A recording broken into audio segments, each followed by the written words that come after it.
alcohol is the solution to the problem, and it works until it stops working. Even though I had accomplished certain things as a swimmer and had sort of distinguished myself academically, I was still very much a navel gazer. You know, I couldn't talk to a girl. I just wasn't comfortable in my own skin. I felt like, and you hear this in AA a lot, like everybody else had the rule book for life, and I was sitting on the outside, like marveling at how people seem to, you know, gracefully navigate the world, where I just felt, you know, anxious all the time. And alcohol solved that problem. Like, I have a lot of love for it. Like it gave me social tools that I lacked and taught me how to be a social animal in a social situation. Suddenly I could go to a party and crack a joke and flirt with a girl and do all these things that were beyond my capacity to handle prior to that. So it's not all bad. Like, it worked, you know what I mean? Which is why I doubled down on it. Like, the cure for alcoholism isn't removing alcohol. Alcohol is the solution to the problem, and it works until it stops working. And it took a while before it stopped working in my case. But the ism remains once you remove the substance.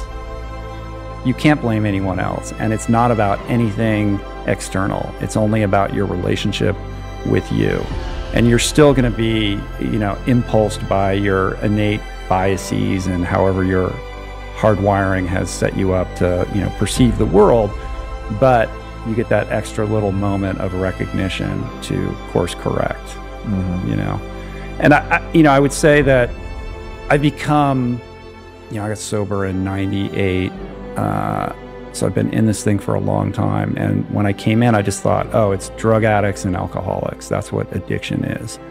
But I've become convinced that addiction lives on this massive spectrum. And we are all victims of addiction on some level, some mild and some extreme, from, you know, the guy lying in the gutter with a bottle to the guy who can't pull the needle out of his arm, to the compulsive scrolling while we're taking a you know, or the guy who, or the woman who, that one runs deep, goes, who goes from bad relationship to bad relationship, you know, repeating a certain pattern because there's something about that they can't, there's a compulsivity to that they can't control. So I think thinking about addiction more broadly makes it applicable and instructive and useful for people as they develop enough self-awareness to have objectivity on how they maneuver the world and the daily habits that they continually find themselves, you know, falling prey to that are leading their lives in the wrong direction.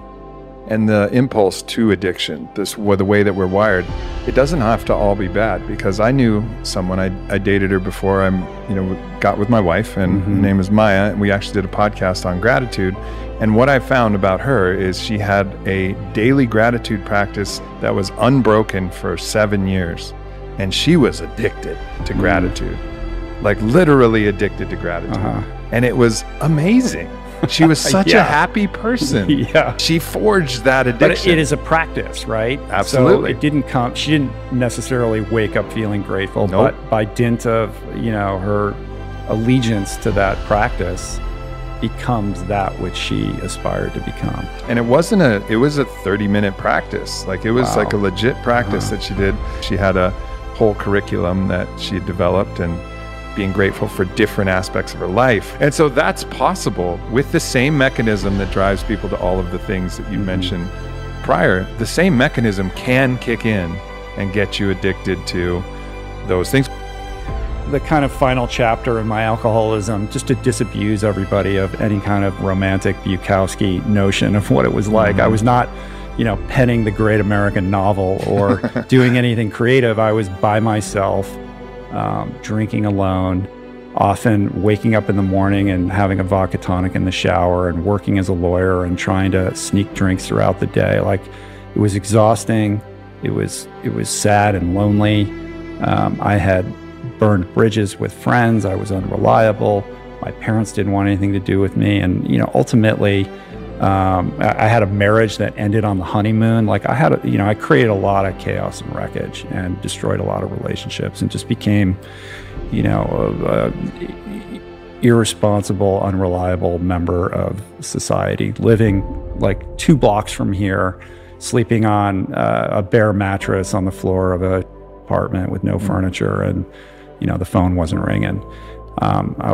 I'd gotten 2 DUIs. I was looking at possible jail time. I was going to get fired from my job, and just woke up one day, after a bender, and nothing particularly terrible had happened that night, but I had kind of reached that nadir where I was like, I can't do this anymore. And I had been seeing an addiction therapist, and he was like, are you ready? And he's like, I got a bed for you, and ended up going up to Oregon and checking into a rehab, thinking I was going to do a quick couple-week spin dry because I was so important and I had to get back to my job.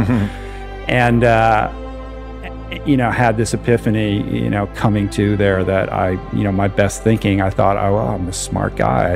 I was literally, institutionalized. And that landed on me like a ton of bricks. And I just realized, like, I better figure this out because the future is not looking bright.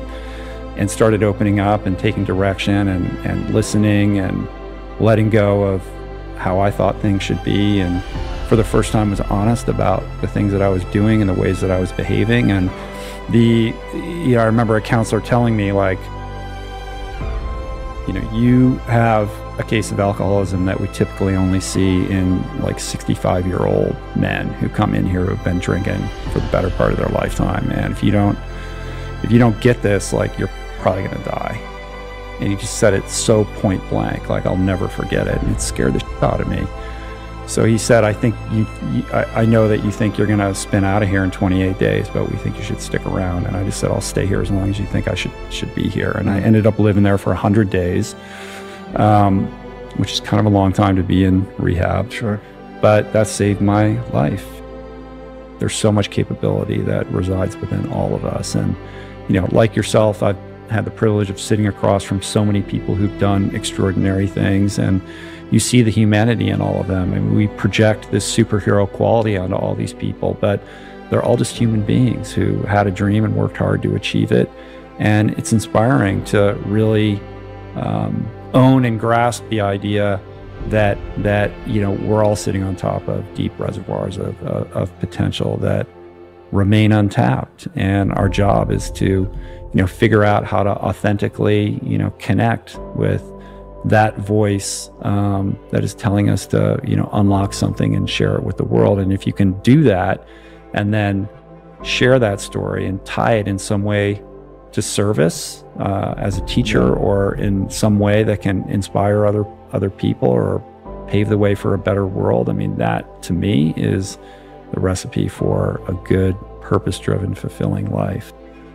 I'm much more focused on what I'm doing today and how I can, leverage these tools that I've learned to ameliorate, the disease as it rears its head, and other kind of behavioral stuff. Like, it's very rare that I would crave alcohol these days. Like, I don't think about it. It's been so long, but I still have the ism, and that pops up in all kinds of ways and makes me an asshole, or resentful, or frustrated, or, grinding on this problem. Like we were talking when I walked in, like, we're both enjoying amazing lives. Like, we're very privileged to get to do what we get to do and meet these amazing people and support our families, by doing it.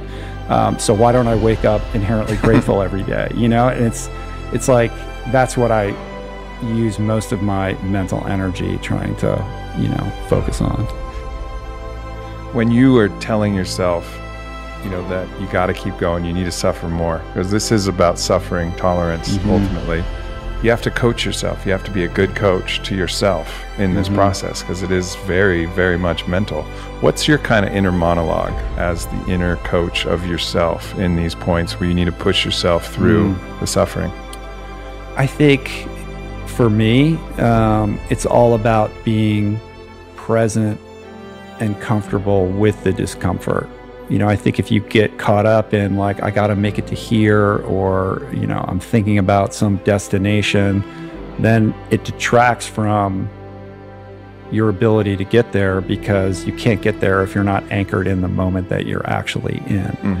And I think what happens is time becomes very malleable. Like, if I'm doing an 8-hour ride and you're in this, like, suffering state of mind, you're not used to that. It's going to feel like an eternity. But when you build up to it, like, suddenly an 8-hour ride feels like a 2-hour ride. So there is a weird thing that happens with that I think any endurance athlete would recognize. But for me, it's about it's always bringing myself back to the present moment. Yeah. And not trying to run away from it or distract myself from it.